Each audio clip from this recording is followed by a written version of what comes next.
Azərbaycan say var, rəqəm olaraq neçə qədər ərazi gəzmisiniz? 108 ölkədə olmuş. Heydər Əliyev üçün qalstuk alınan dükanı qeyib tapmışdı.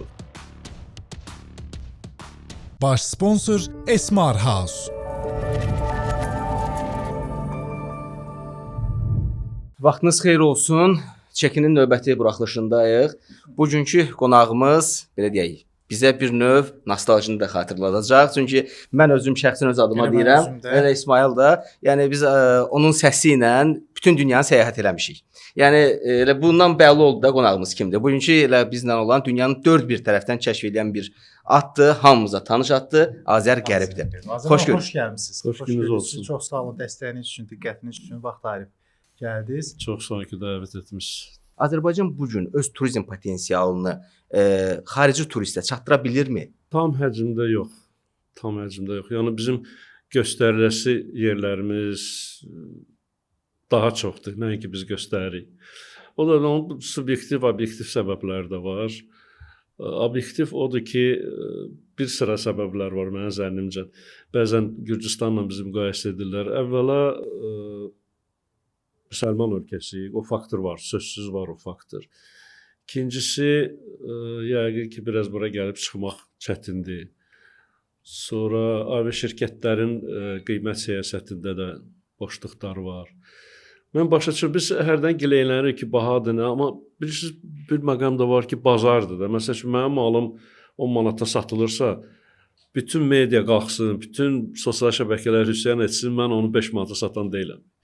O vaxt ki, bu satılmayacaq, onda mən məcbur olub qiymətə salacağam. Yəni, nə qədər ki, biz o biletləri alırıq, qiymət düşməyəcək. Yəni, onu bilməliyik. Biz nə ilə təcrübələndirə bilərik Avropalını? Məsələn, dəniz istirahəti bizdə zəifdir, etiraf eləyək. Dağdır, dağ turizmidir, onu təbliğ eləyə bilərik. Yenə də deyirəm, gastronomik turizmdə onu təbliğ eləyə bilərik. Bakının gözəlliyi, onu təbliğ eləyə bilərik və onlar təbliğ olunur kifayət qədər. Amma mən inanmıram ki, Qərbi Avropadan axın olsun ya da Amerika Birləşmiş Ştatlarından axın olsun. Azərbaycan, bəs daha çox belə deyək, ölkəmizi tarixi ilə tanıtmalıyıq, yoxsa müasirliyi ilə? Onlar elə hamısı sintez olsun. Birini seçimdə həm belə olsun, həm belə. Məsələn ki, Dubai deyirlər ki, Dubai turizmdir. Dubai ancaq müasirliyini təbliğ eləyə bilir. Çünki orada belə bir tarix yoxdur. Dubai'nin canı yoxdur, qəlbi yoxdur, ürəyi yoxdur. Mən Dubai'yi çox sevirəm. Çox müasirdir, qabaqcıldır, rəqəmsaldır, hər şey. Amma onun o qəlbi, içəri şəhəri yoxdur onun. Hə, ruhu yoxdur. Ruhu yoxdur. Bu gün aviabilet alışında vətəndaşın, səyahət edən şəxsin diqqət eləməli olduğu konkret hansı məqamlar var? Əvvəla indi imkanlar kifayət qədər genişdir. Low costlar da uçur, büdcəli aviaşirkətlər, məsəl üçün Romaya 100-150 avroya gedib gəlmək olur. Ən qızıl qayda öncədən bu haqda düşünməkdir. Çünki biz Azərbaycanlı olaraq biz son anda biraz oyanırıq ki, vay, bir həftədən sonra Novruz bayramıdır, baxırıq bilet baha olar da Novruz bayramıdır. İstənilən bayram, yeni ildir, Novruz bayramıdır və s. Ona görə ilk öncə buna əməl eləmək lazımdır ki, öncədən fikirləşmək. Xaricdə əcnəbilərlə ünsiyyətdə oluram. Onlar danışırlar ki, 2027-ci ildə falan yerə gedəcəm, 2028-ci ildə falan yerə gedəcəm. Onlar belə planlayırlar. Hətta 1-2 il əvvəlcədən. Bəli. Amma bizimki ilə danışırsan, Novruz bayramında nə edirsən? Hələ bilmirəm, baxım görüm də. Turizm şirkətlərinin fırıldaqlarında eşidir insanlar bu mövzularda. Alır bileti, bir də vaxt çatır, vədə çatır, məlum olur ki, nə bilet var ortalıqda, nə bron olunub otel, rezervasiya var ortalıqda və nəticədə də fırıldaqçılıq meydana çıxır. Elə olur ki, dünən şirkət açıb, sən gedirsən ona nə var, 20-30 dollar ucuz verəcək. Sən onda şübhələnməlisən ki, bu niyə belə ucuz verir? Deməli, nəsə orada var. Bu bir. İkincisi, məsəl üçün, şəxsən mən turizm şirkətlərinə müraciət etmirəm. Mən bileti özüm alıram. Aviaşirkətin öz saytları var. Telefonla sifariş edəndə bilet alanda daha ucuz olur. Məsəl üçün, nəinki notebookdan, o belə bir xüsusiyyətlər də var. Yəni, şirkətin öz saytından almaq daha etibarlıdır. Həm istəyəndə dəyişə bilirsən, həm nəsə bir sualın olanda sual verirsən, cavab verirsən. Amma sən vasitəçidən bilet alanda müxtəlif var da, Aviasales var, Momondo var və onlar vasitəçidirlər, aqreqatordurlar. Sən onlardan bilet alanda sonra bir problem olanda şikayət eləyirsən məsəl üçün aviaşirkətə, o da deyir ki, qardaş, məndən almamısan. Get kimdən almısan, onunla danış. Azər mən bayaq dediniz indi belə deyək də o xarici turistlərlə bağlı. Misal indi kontaktda olursunuz da onlarla xaricdə falan. Azərbaycana gələnlər olur onun içərisində, bizim ölkəni səyahət edənlər. Onların yəni hansısa bir belə deyim, bizim ölkədə qarşılaşdığı belə deyim də, yəni sizin daha çox eşitdiyiniz bir məyusluq varmı? Məsələn bizdə sırf turizm sayəsində. Bahaçılıq var, o barədə hərdən danışırlar. Məsəl üçün olub bir-iki dəfə mənə ki, biz belə gözləmirdik ki, Bakıda belə bahaçılıqda, məsəl üçün dükanlardır, otellərdir, restoranlardır və s. Mən də həmişə cavab olaraq deyirəm ki, biz artıq dünya reytinqdə yüksəlmişik. Ona görə qiymətlərimiz də müvafiqdir. Qəbələ ərəblərin daha çox üst tutduğu şəhərdir də. Turistlər üçün ayrı qiymət, yerli insanlar üçün, vətəndaşlar üçün ayrı belə deyim də qiymət var. Tamamilə düzgündür əlbəttə ki, həm xarici turistlər pis təəssüratlar yaranır, həm də ki bu ümumiyyətlə utanc bir məqamdır. Məsələn, restorana gəlirsən, sənə bir qiymət deyir, əcnəbiyə başqa qiymət. Hətta özlərinin ayrıca menyuları da var. Yəni bizim onu o ki bilmirdim. Bəli, bizim onu qarşımıza bilmirdim. menyu gətirib qoyublar, qiymətlərə baxmışıq, fantastik deyirəm, bu nədir? Deyir, üzr istəyirəm, çaşmışıq. Bu ərəblərin menyusudur. Onu bilmirdim. Götürüb bizə yerli menyu gətirib veriblər. Yəni siz də bütün dörd bir tərəfi gəzmisiniz də. Eyni halı turistə qarşı hansı ölkədən çox müşahidə etmisiniz? Ərəb ölkələrində. Eynisi də. Ola bilsin ki, qisas alırıq. Yox var, məsəl üçün mən Iordaniyada rast gəlmişəm belə. Pakistanda olub, Suriyada olub. Nohur gölün içərisində restoranlar var, Nohur çay falan. Orada qarşılaşdırmır. Başqa menyu. Deyir, bu nə menyudur, o nə menyudur? Deyir, bu ərəblər üçündür. Bu da yerli cəmaət üçün yalan menyudur. Onu eşitməmişdim. Yəqin mən həmişə yerli menyu verirlər ona görə. Sizi tanıyırlar, dərhal özləri gətirir.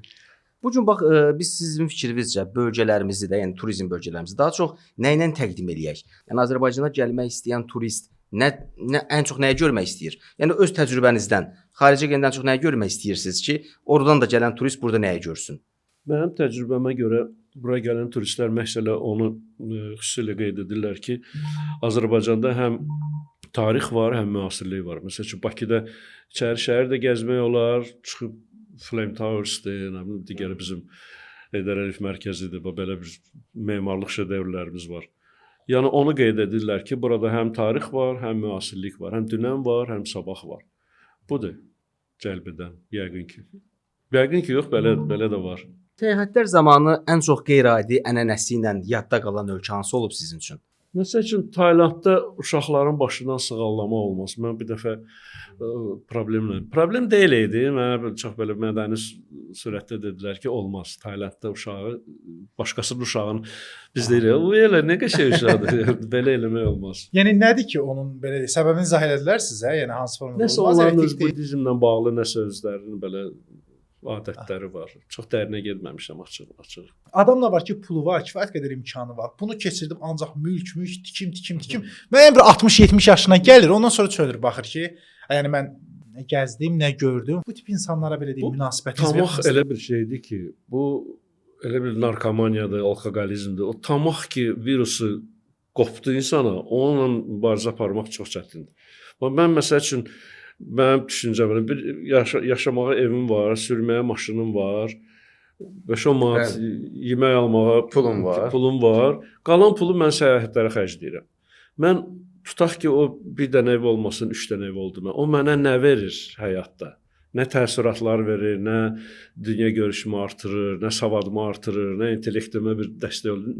Nə verir? 10 dənə ev olsun, 20 dənə ev olsun. Onsuz da o yəni mən belə insanlara açıq deyim, bəlkə də xətirlərinə dəyər. Mənə yazım gəlir belə insanlara. Yəni sənin seçimin var da, 10 manat pulun varsa, 10 manatı gedib nəsə alıb altına qoyacaqsan ki, mənim altımda 10 manatlıq bir şey var. Ya da ki 10 manatı gedib xərcləyəcəksən, gəzəcəksən. Onlar bunu seçir, mən bunu seçmirəm. Və anlamıram onu seçənləri. Bu gün şişirdilmiş turizm istiqamətləri ən çox hansı istiqamətlərdir? İsveçrə qiymətlər bahadır. Amerika Birləşmiş Ştatlarında qiymətlər bahadır. Hər yerində. Hələ xüsus New Yorkdur, Vaşinqtondur. Ümumiyyətlə Qərbi Avropada qiymətlər çox şeydir. London çox bahalı şəhərdir. Bu belə. Amma bu tərəflərə gedirsən, Asiya tərəflərə, ora gedib çıxmaq çətindir də, biraz biletlər bahadır. Amma gedib çıxandan sonra görürsən ki, oteldir, daha münasib qiymətdir, restorandır, daha münasib qiymətdir, alış-verişdir, daha münasib qiymətdir. Bir dənə gəlib çətin ora gəlib çıxmaqdır. Məsələn, Malaysiyadır, Vyetnamdır, Laosdur, o tərəflərə. Vyetnam məsəl üçün belə yeri gəlmişkən, Vyetnam çox gözəl ölkədir, çox maraqlı ölkədir, hamıya tövsiyə edirəm. Nə mənada? Detallı şəkil deyə bilərsən məsələn. Mənzərəsi, insanları, qiymətləri, ucuzluqdur, gözəldir, dənizi var. Sonra indi Xoşimin adlanır o şəhərin adı. Sayqon. O vaxtlar Sayqon adı Amerikalılar salmışdılar o şəhəri, Sayqon. Çox müasir şəhərdir. Bax, eynidir. Buradakı kimi məsələn orada həm müasirlik var, elə bir ki, gələcəyə baxırsan da, həm də ki öz tarixləri var, qədim tarixləri var, ənənələri var. Azərbaycan say var, rəqəm olaraq neçə qədər ərazi gəzmisiniz? 108 ölkədə olmuşam. Ay maşallah. İndi o şəhərlərdə təbii ki. Şəhərlər saymamışam. Saymamısınız heç vaxt. Şəhərlər saymamışam. Ən belə deyək, indi təbii ki, çox olar yəni içərisində sevdikləriniz belə xüsusi bir tutalım ki, bu şəhərə mən və ya bu ölkəyə mən dəfələrlə gedərəm, doymaram və ya yaşayaram orada. Yaşayaram başqa mövzudur, o istəsəniz müzakirə edə bilərik. Amma dəfələrlə gedərəm, şəhər olaraq məsəl üçün Londonu çox sevirəm. Ölkə olaraq İtaliyanı. İtaliya mən belə yaşayaram deməzdim, amma dəfələrlə getməyə hazıram. Və tez-tez imkan olanda gedirəm. Bakını dəyişməzsiniz yəni bir sözlə. Yox. Qəbələni. Qəbələdə olursunuz, gedirsiniz Qəbəliyə. Mənim yaxınlarım orada dəfn olunub, anam, atam, ona Allah görə hərdən gedirəm. Evimiz var orada, Qəbələdə. Gedirəm, kifayət qədər tez-tez gedirəm. Özüm Bakıdan anadan olmuşam, amma özümü Qəbələli hesab edirəm. Mənə ən tez-tez verilən suallardan biridir. Mən də həmişə deyirəm ki, çox gəzən çox bilər, çox oxuyan çox bilər, çox gəzən yox.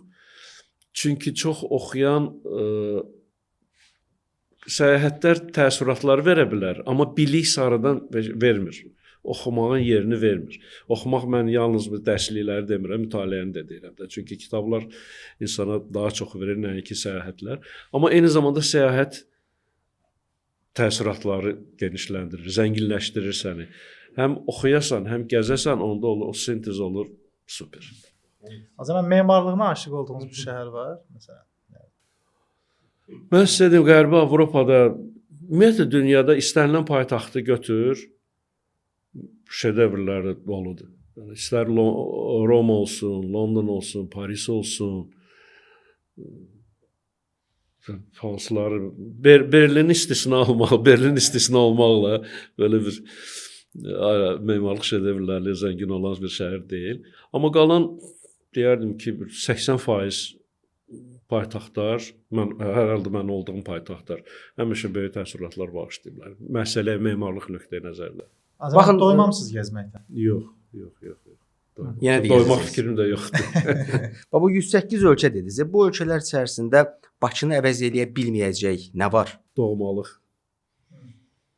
Elə bir ki, belə bilmirəm nə qədər düzgündür. İnsan anasını ona görə sevmir ki, anası gözəldir ya xarici görünüşü gözəldir və yaxud yaxşı yemək bişirir və başqa xüsusiyyətləri anadır da, ona görə sevirsən. Dad demişkən, yəni yeməklər çətinlik çəkirsiniz başqa ölkələrdə? Ən çox da hansında olub belə çətinlik rastlaşdığınız ki, qidasına uyğunlaşa bilməyəsiniz də? Mən özüm üçün belə biraz doğma təamlar tapmaq istəyəndə verəm özümü ya ərəb restoranlarına, ya türk restoranlarına. Çünki məsəl üçün Qərbi Avropada götürək elə Almaniyanı. Sosisikadan başqa nə var özlərinin yeməkləri? Və yaxud elə İngiltərəni götürək.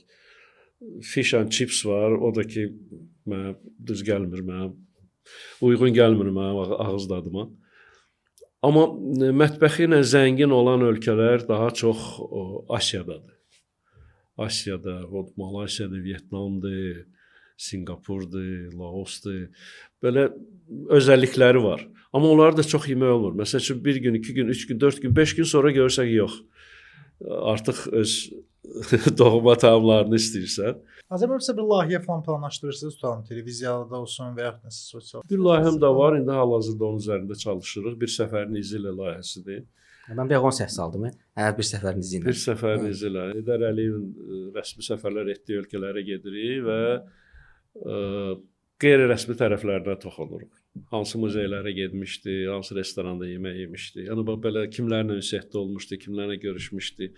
Biz hətta birinci artıq 8 filmi çəkmişik, ikisi qalıb. Biz hətta İtaliyada olanda Neapolda Heydər Əliyev üçün qalstuk alınan dükanı gəlib tapmışdıq. Ona söhbət eləmişdi o dükan sahibi ilə. Bax belə onun üzərində çalışırıq indi. Bir oralar verilişidir, bir də ki bir səfəriniz ilə filmlər silsiləsi. O zaman dil bilgiləriniz necə? Yəni Rus, Azərbaycan, biraz türk, biraz ingilis, biraz fars. Mən təhsilim, mən şərqşünaslıq fakültəsini bitirmişəm. Fars dilidir məndə, ixtisas. Amma çoxdan bitirmişəm deyənə artıq 40 ildən çoxdur. Yadımdan çıxıb fars dili. amma öyrənirsiniz də getdiyiniz hər ölkədən belə deyək nəsə bir dillərindən bir söz falan yadınızda Mən qalır. biraz tənbələm. Məsəl üçün İtalyan dilini çox öyrənmək istəyirəm. Bir-iki dəfə kurslara da getdim. Gördüm ki, hövsələm çatmır oxumağa. Ancaq o mühitə düşəsən, məsəl üçün mən bilirəm ki, bir ay qal İtalyanların arasında azdan çoxda biraz belə danışa biləcəksən. O zaman bizim turistlər xaricdə özünü necə aparırsınız? Çox yaxşı. Burada da elə özlərini aparsalar, hələ olardı. Mənim üçün çox maraqlı sualdır. Bax, gedir xaricə, artıq siqaret kötüyünü yerə atmır, balkondan heç nə tullamır, yolu icazə olunan yerdə keçir, maşın götürəndə siqnal vermir, hamıya yol verir. Bəs bunu burada niyə eləmir? Bax, niyə də növbədə durmağı bacarır orada, burada durmur. Bu mənə cavabı olmayan suallardan biridir. Çünki qorxu var. Həm qorxur ki, cərimə ola bilər, həm qorxur ki, gələn dəfə viza verməzdi. Yəni cərimələr kifayət qədər yüksəkdir. Yəni biz zibilə atmaqla bizdə təzə qalıb. Bizdə bu ictimai qınağın ən çox olduğu, yəni yüksək olduğu bir şəhərmi deyim, ölkədirmi deyim, səyahət elədikləriniz arasında hansıdır o? Yəni orada vətəndaş ictimai qınağı daha çoxdur. Digərinə növbəsinə girərsə və yaxud da siqaret yerə atarsa, bizdə bu Təbii ki, indi hamısına bir müəyyən bir cərimə nəzərdə tutulur, amma daha sərt olanı da yəni insanların ki, o ölkədə daha çox diqqət eləməlisən qayda qanuna, belə deyək. İsveçrədir, Almaniyadır, Britaniyadır. Sadəcə mən müqayisə edirəm, məsəl üçün 20-25 il bundan əvvəl və indi miqrantların sayı artdıqca o qaydalar da biraz elə bil yüngülləşir. Məsəl üçün mən 20 il bundan əvvəl Londonda o mənzərəni görə bilməzdim ki, hansını ki mən keçən il məsəl üçün görmüşəm. Hansı miqrant özünü necə aparır və yaxud Parisdə məsəl üçün şəhərin mərkəzində miqrantlar çox güman ki, miqrantlardır, çünki xarici görüşlərindən yerli əhaliyə oxşamırdılar, belə deyək. Məsələn, maşınla sürürlər, maqnitofon səsini bərk verirlər, qışqırırlar, siqnal verirlər. Yəni olur belə. Mən Parisin mərkəzində o mənzərənin şahidi olmuşam. Amma 20 il, 25 il bundan əvvəl mən onu görə bilməzdim. İnciyən oluram ki, bəs necə olur ki, bax, təhsili olmayan, savadı olmayan, imkanı olmayan bu miqrantlar 10 minlərlə, 100 minlərlə köçürlər, gedirlər Avropaya. O axının qabağını alan yoxdur. Amma burada baxırsan ki, imkanı da var, pulu da var, savadı da var, təhsili də var, ailəsi də var. Burada itirəcək bir şey də var, gedib qalası deyil. Və onlara vizanı çətinliklə verirlər. Ya bir həftəlik verir, ya belə də o da 50 dənə arayış gətir, oradan arayış gətir, buradan arayış gətir. Bax, o məqam mən həmişə belə inciyirəm o məqamdan ki, nəyə görə o gedir belə elə heç nəsiz gedir, ac yalavac, o getdiyi ölkəyə də heç bir töhfə verən insan deyil. Amma biz gedirik, pul xərcləyirik, yenə də bizə belə baxırsınız ki, vizanı verin, verməyin. Bəs viza məsələsinin mövzusunu açdınız əslində maraqlı oldu. Viza problemi yaşadığınız olubmu yəni? Hansısa bir ölkəyə almaqda çətinlik çəkdiyiniz? Və bunu necə həll edirsiniz? Çox ümumi deyirsiniz yəni bu çətinlik. Mən ümumi deyirəm. Mən özümə qalanda təvəzzükarlıqdan uzaq olsa da azdan çoxdan tanınıram, mənə elə bir ki, bilirlər ki, mən Müəyyən güzəştlər. qalası olsaydım çoxdan qalardım. Yəni qayıdacam.